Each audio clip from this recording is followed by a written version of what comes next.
What happens when the god of death decides he wants something that belongs to the world of the living? When darkness reaches up and drags light down into eternal night? When love, if you can even call it that, becomes obsession, and obsession becomes theft? Two stories, two descents into the underworld, one ending in a curse that split the year in half, another ending in a single fatal glance backward. If you dare to follow us into the realm where even gods fear to tread, hit that subscribe button and drop a comment. Would you risk everything for love, even if it meant losing it forever? Welcome to the kingdom of Hades, where hope goes to die. Beneath the earth, deeper than any mine shaft could reach, farther down than roots could grow, there existed a place where the sun had never shone, not once, not ever. This was the underworld, the realm of the dead, the kingdom of eternal night. To reach it, souls had to cross 5 rivers, each more terrible than the last. The Styx, black as ink and binding as fate itself. Even gods swore oaths upon its waters. The Acheron, the river of woe, where the newly dead wailed in confusion and grief. The Cocytus, frozen with the laments of the unavenged. The Phlegethon, burning with liquid fire that consumed but never destroyed. And finally, the Lethe, whose waters granted the mercy of forgetting, erasing every memory of sunlight, love, and life itself. At the final shore stood Charon, the ferryman, ancient beyond reckoning, his face weathered like driftwood, his eyes empty as the void between stars. He demanded payment, a coin placed beneath the tongue of the deceased. Those who arrived without it were condemned to wander the banks for 100 years, forever denied entry to their final rest. But even those who paid faced one more trial.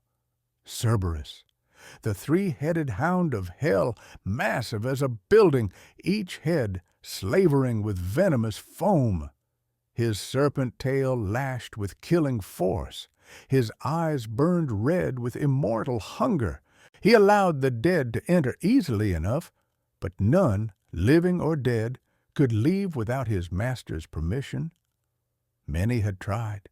Their bones decorated the cavern walls as a warning. Beyond the beast lay the throne room, and upon that throne sat Hades himself. He was not what mortals imagined death to be. No skeleton draped in rags, no monster with hollow eyes. Hades was beautiful, cold, terrible, magnificent. His skin pale as marble, untouched by sun for eons. His hair dark as the void before creation. He wore robes of deepest black that seemed to absorb light itself, and upon his head sat a crown forged from obsidian and bones. In his hand he held a staff of cypress wood, symbol of mourning and finality. His eyes were the most disturbing feature, not cruel, not kind, simply empty, devoid of mercy, devoid of hope. They held the weight of every soul that had ever died and would ever die. When Hades looked at you, you understood with perfect clarity that you were temporary and he was forever. Beside him stood his servants and allies, each more dreadful than the last. The Erinyes, the Furies, winged creatures with whips of scorpions and voices that drove mortals mad. They pursued oath-breakers and murderers without rest, without mercy, without end. Their names alone inspired terror. Alecto the unceasing, Megaera the grudging, Tisiphone the avenger. Thanatos, god of death personified, moved silently through the halls. Where he walked, shadows deepened. His touch was gentle but absolute.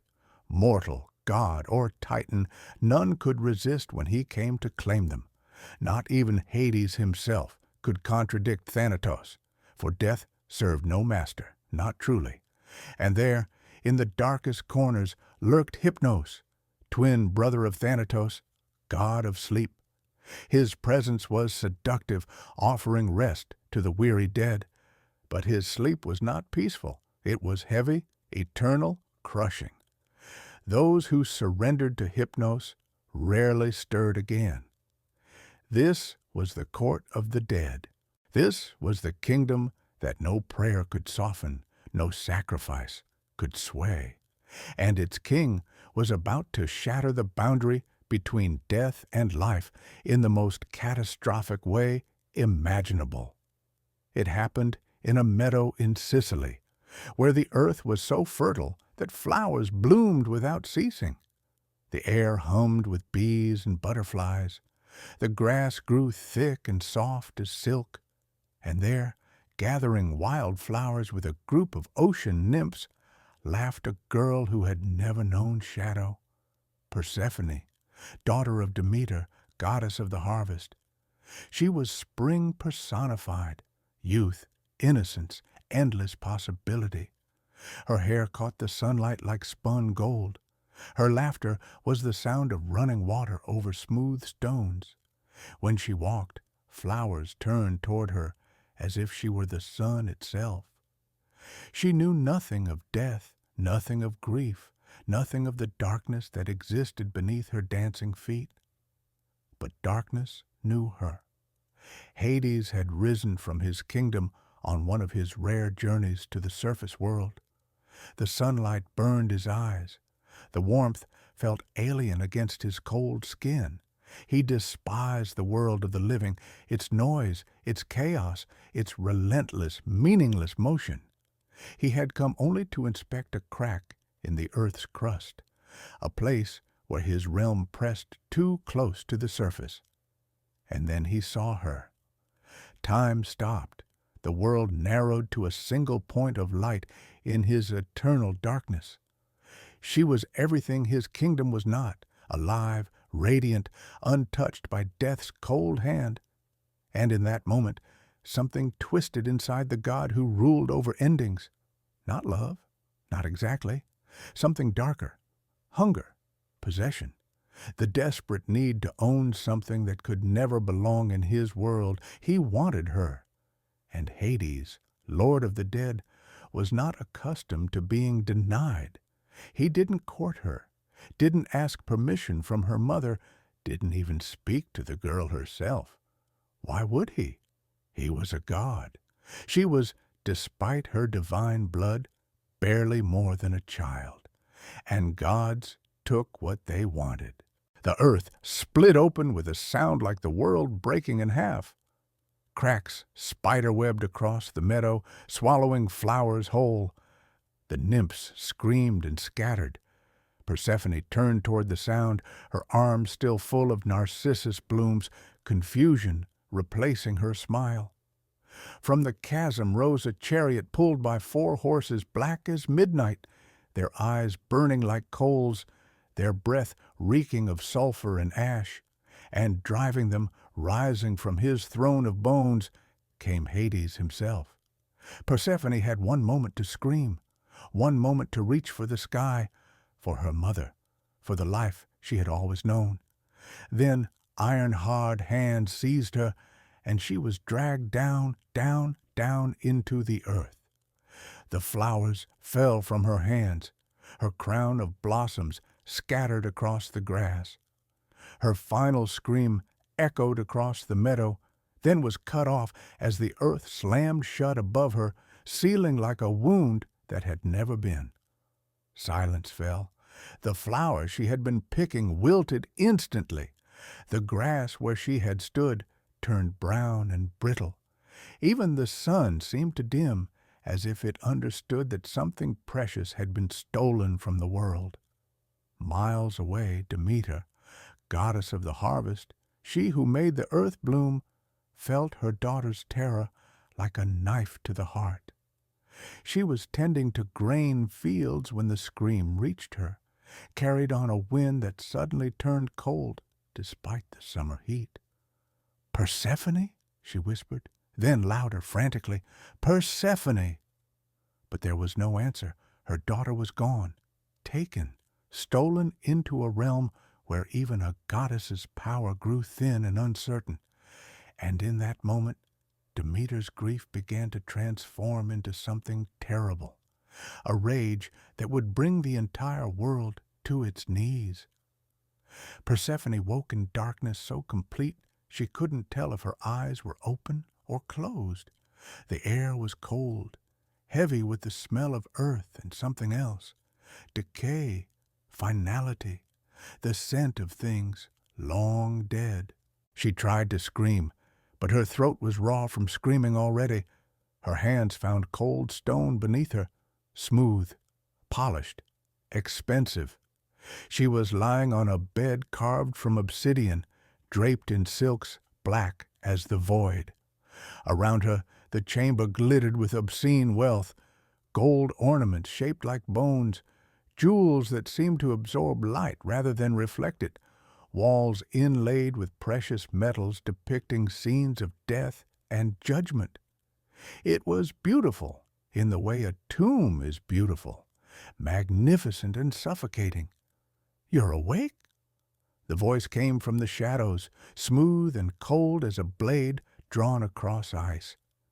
Hades stepped into the dim phosphorescent glow that served as light in this place. He looked different here, in his own realm, more solid, more real. In the world above, he had seemed almost translucent. Here, he was absolute. "Let me go." Persephone's voice shook, but she forced herself to stand, to meet his empty eyes. Your mother will do nothing." He didn't move closer, but somehow the room felt smaller. "You are in my kingdom now. The laws of the living do not apply here. Even Zeus himself hesitates to trespass in the realm of the dead." "I don't want to be here." The words came out as a whisper, then louder, desperate. "I don't want you. Please, please, just let me go home." For a long moment he studied her with those terrible, emotionless eyes. "In time," he said, "you will forget the sun. You will forget the flowers, the laughter, the endless, meaningless chatter of the living. You will forget your mother's face. This is what happens in my kingdom. Eventually, everyone forgets." He turned to leave, then paused at the threshold. "You may have the run of my palace. Explore. Familiarize yourself with your new home. But know this." His voice dropped to something that might have been a warning or a promise. "You cannot leave. Cerberus guards the gates. Charon answers only to me, and even if you could somehow escape my realm, where would you go? Up? Into the stone and soil? You would suffocate before you reached the surface." He gestured, and ghostly servants appeared, pale, translucent things that had once been human. "They will bring you food, clothing, anything you desire, anything except freedom." "I won't eat." Persephone's hands clenched into fists. "I won't drink. I won't accept anything from you." Hades smiled then, and it was the cruelest thing she had seen yet. "We shall see how long that resolve lasts, little goddess. Hunger has broken stronger wills than yours." The door sealed behind him with a sound like a coffin closing. Persephone was alone in the dark, and above her, the entire world was beginning to die. But what was happening on the surface while Persephone suffered in shadow? And who else would soon make the fatal mistake of descending into Hades's domain? If you're gripped by this dark tale, smash that like button and tell us in the comments. Could you survive in a place where hope itself goes to die? Drop your thoughts below, and let's descend even deeper into the underworld secrets. Demeter searched for 9 days and 9 nights without rest, without food, without hope. She crossed oceans and mountains, questioned every nymph and shepherd, burned offerings to every god who might listen. But her daughter had vanished as completely as if she had never existed. On the 10th day, Demeter's grief curdled into something far more dangerous, wrath. If the gods would not help her, if the earth had swallowed her child without consequence, then the earth itself would suffer. She raised her hands toward the sky, and her power, the force that made seeds sprout and harvests flourish, reversed itself. Crops withered in the fields, turning to ash and dust. Trees that had stood for centuries shed their leaves and died standing. The grass yellowed and cracked. Rivers slowed to trickles, then stopped entirely. Animals grew thin and desperate, then began to die by the thousands. Famine spread across the world like a plague. Mortals prayed desperately to the gods, offering sacrifices at temples that stood empty and cold. But Demeter heard none of it. She wandered the dying earth, her eyes hollow, her voice hoarse from calling her daughter's name into the silence. Even Zeus, king of the gods, could not ignore this catastrophe. He sent messengers, Iris with her rainbow bridge, Hermes with his silver tongue. They begged Demeter to restore the harvest, to save humanity from extinction. "Give me back my daughter," she said, her voice flat and terrible, "and I will give you back your world." But Zeus hesitated. Hades was his brother. The underworld was beyond his domain, subject to laws older than Olympus itself, and more importantly, he suspected where Persephone had gone, and he knew that retrieving her would not be simple. While the gods argued and mortals starved, another tragedy was unfolding in the hills of Thrace. Orpheus, the greatest musician who ever lived, stood over the body of his bride, Eurydice. They had been married only hours when she fled from an unwanted pursuer through a meadow thick with wildflowers. She hadn't seen the serpent hidden in the grass. Its bite was quick, venomous, fatal. She died, calling his name, reaching for him, her eyes wide with shock and the unfairness of it all. Orpheus held her until her skin turned cold, held her until the sun set and rose again. His grief was so profound that his music, which could make stones weep and trees bend to listen, fell silent. What use were songs in a world without her? But then, in his despair, he remembered something, a legend, a possibility. The dead went somewhere. They didn't simply cease. They descended into the underworld, ruled by Hades and his stolen queen. And if they went down, perhaps they could be brought back up. It was madness. It was impossible. No living soul had ever returned from the realm of the dead, but Orpheus was beyond caring about impossibility. He picked up his lyre, the instrument gifted to him by Apollo himself, and made a choice that would echo through eternity. He would descend into the underworld. He would face the god of death, and he would either bring Eurydice back to the light or join her in the darkness forever. The entrance he found was a cave in Taenarum, where the earth exhaled cold air that smelled of decay. Mortals avoided it, leaving offerings at its mouth to appease whatever dwelt below. Orpheus walked past the offerings without pausing. He stepped into the darkness, his lyre clutched in his hands, and began the descent. Behind him, the sunlight seemed to dim, as if the world itself knew that something terrible was about to happen. Two souls stolen by death. Two loves desperate enough to challenge the final law of existence. And in the depths below, a god who had never shown mercy to anyone prepared to face them both. The stage was set for a tragedy that would break even the stones of the underworld into weeping. In the depths of the underworld, two fates were about to collide, a goddess trapped in eternal night, a musician willing to face death itself for love, and ruling over them both, a God who had never known mercy, never understood compassion, never once bent his iron will. What happens when music confronts silence? When love challenges death? When the immovable meets the unstoppable? If this story has you on the edge of your seat, hit that like button and comment below. Would you dare to walk into hell for the one you love? Let's find out what happened when Orpheus stood before the throne of bones. The descent took hours or perhaps days. Time moved strangely in the passages between life and death.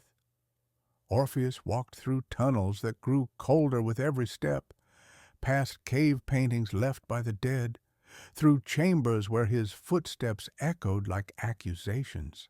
Then he reached the river Styx. Charon stood at his post, ancient and immovable, his boat rocking gently in the black water. He looked at Orpheus with those empty eyes, waiting for the coin that every soul must pay. But Orpheus had no coin. He had only his lyre. He played. The music that poured forth was unlike anything the underworld had ever heard. It spoke of sunlight on water, of spring mornings and laughter, of a love so pure and bright it made the darkness itself seem obscene.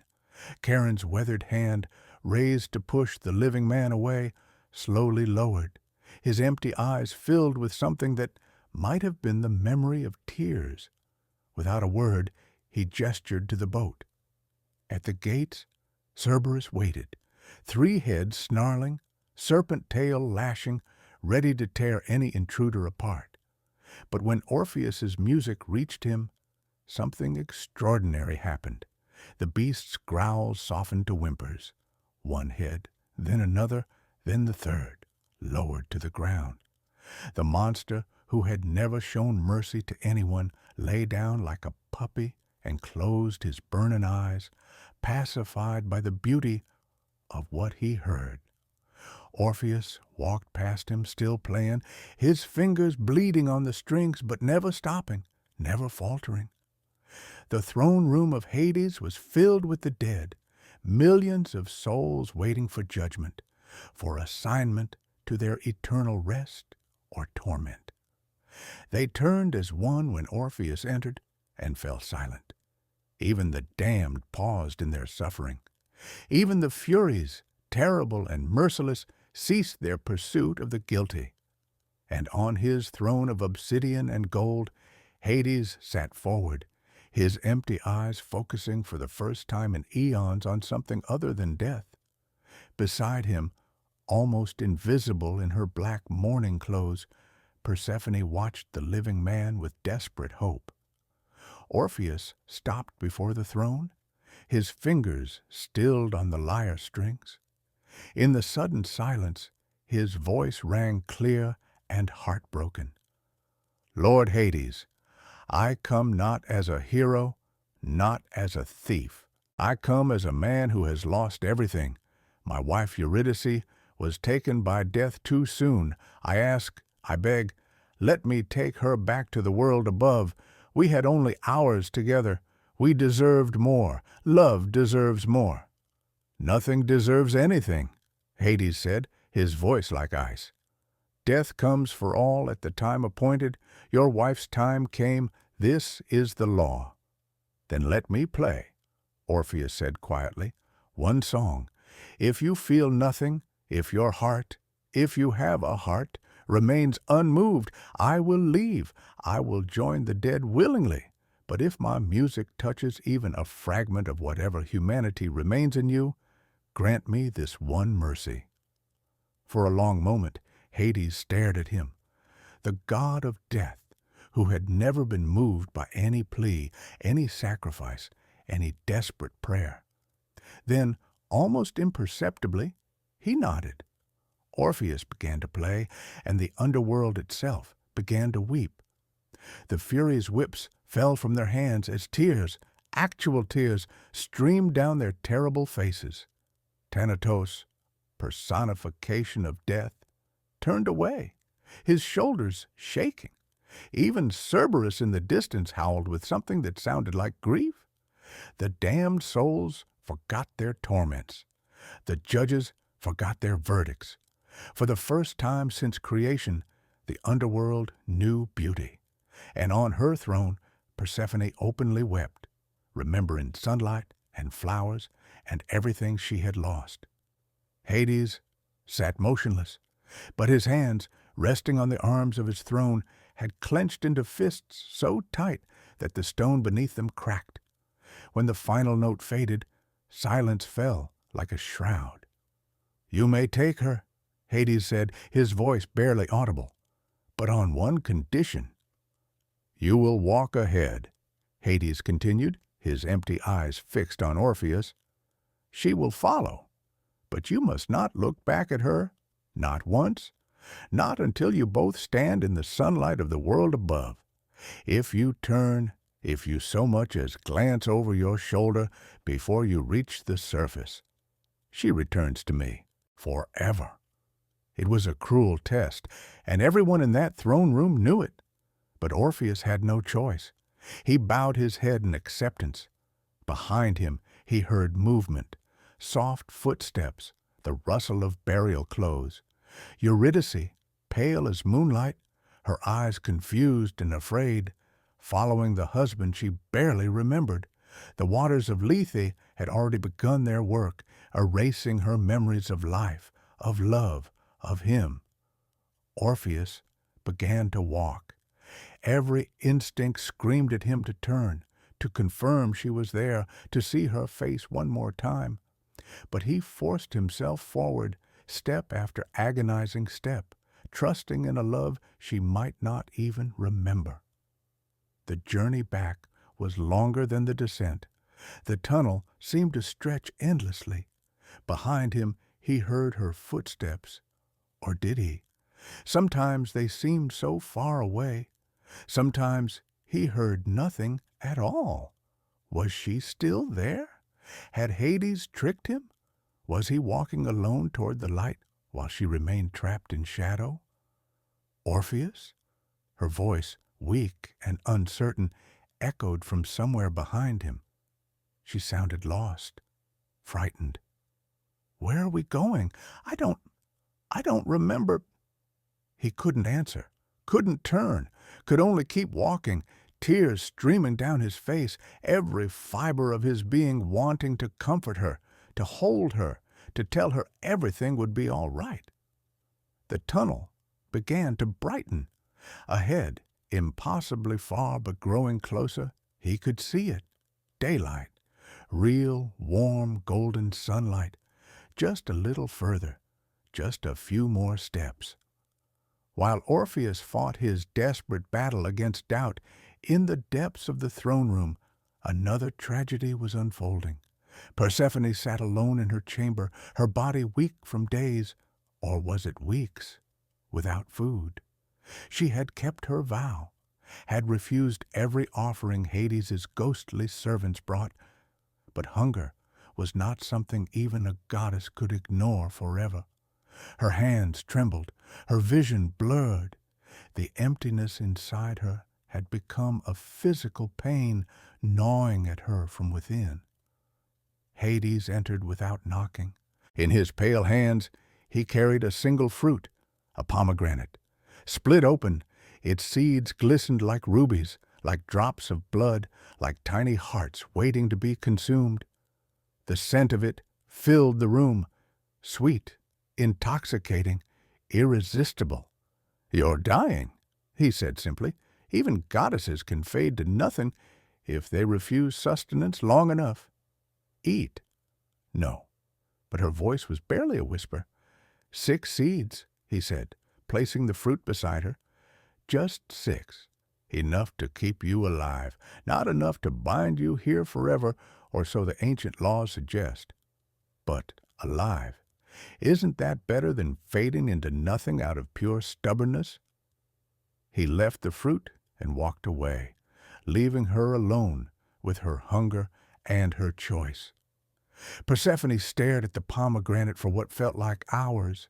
Her mother's face swam in her vision.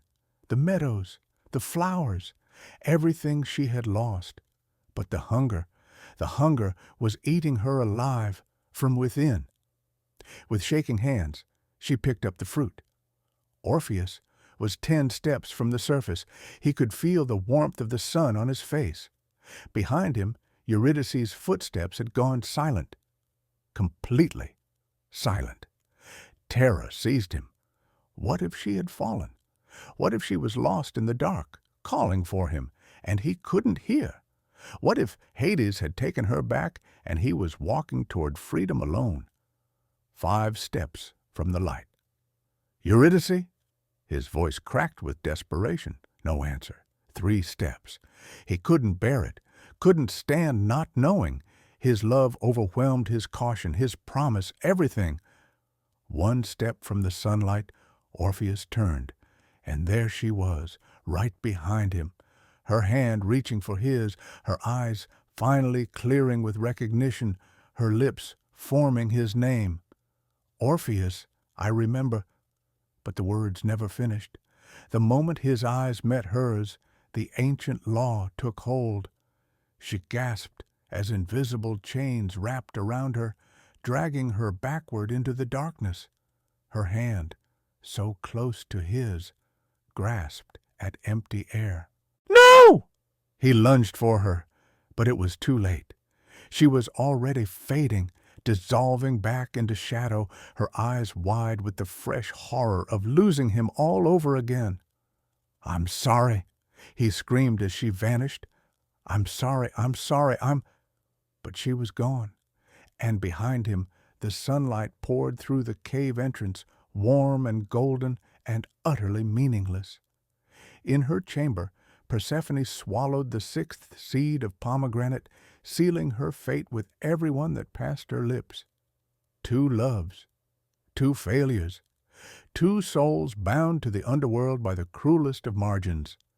And in his throne room, Hades sat alone, staring at nothing, feeling something he had never felt before and couldn't name. Perhaps it was satisfaction, perhaps it was something closer to regret. He would never admit which. Zeus finally intervened, but even the king of gods could not fully undo what had been done. Persephone had eaten food of the underworld, 6 seeds of pomegranate, each one a chain binding her to the realm of the dead. The compromise was as cold as Hades himself. 6 months of the year, Persephone would remain in the underworld as its queen, sitting beside the god who had stolen her.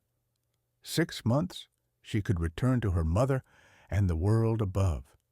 When Persephone rose from the depths each spring, Demeter's joy made the earth bloom. Flowers erupted from the ground, trees burst into leaf. The world celebrated the return of the stolen daughter with an explosion of life and color. But when autumn came, when Persephone descended once more into shadow, Demeter's grief killed everything green. Leaves fell, flowers withered. The earth grew cold and barren, mourning the daughter lost again to darkness. And so the seasons were born, not from nature's design, but from a mother's endless cycle of joy and devastation. Orpheus returned to the surface alone, his lyre silent forever. They say he wandered the hills of Thrace, speaking to no one, eating nothing, slowly wasting away. When he finally died, torn apart by Maenads in their frenzy, or simply fading from grief, depending on who tells the story, his shade descended once more to the underworld, and there, in the fields of Asphodel, where the ordinary dead dwell in twilight, he found her, Eurydice, waiting. She turned to him with eyes full of recognition, and this time he could look at her all he wanted, forever. Some say Hades, watching from his throne, felt something twist in his chest, something that might have been envy for a love so pure it transcended even his dominion over death. But Hades would never admit to feeling anything at all. 2 love stories that ended in the darkness. One bound a goddess to the underworld and split the year in half. The other proved that some loves burn so bright, not even death can extinguish them. Thank you for descending into the shadows with us. If this tale gripped your soul, hit that like button, subscribe for more dark myths, and tell us in the comments which tragedy cut deeper, Persephone's eternal prison or Orpheus's single moment of doubt. The gods are watching. Will you join us